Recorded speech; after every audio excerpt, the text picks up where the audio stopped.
Magandang gabi mga kaibigan, thanks God may trabaho na din si Mr. Nag-start siya ngayon umaga kaya binigyan na din ng sasakyan.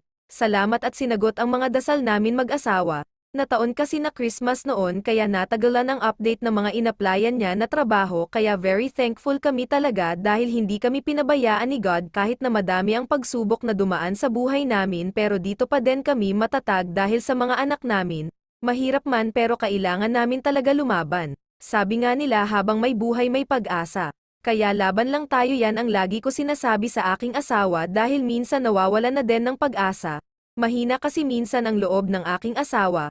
Kaya sabi ko na kaya natin ito, ang dami na ng pagsubok na dumaan sa buhay natin ngayon pa kaya tayo sasuko. Kaya masasabi ko na napakabuti talaga ng Diyos dahil hindi niya kami pinababayaan, linalayo niya kami sa kapahamakan at sa mga sakit. No, it's very cold.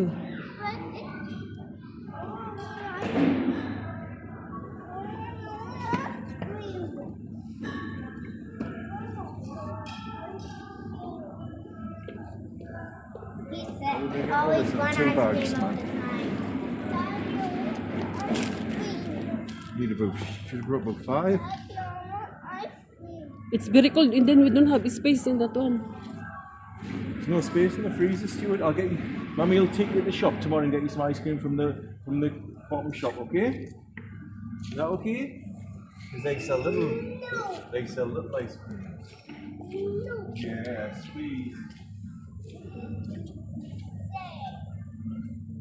It's too big to eat ice cream tonight.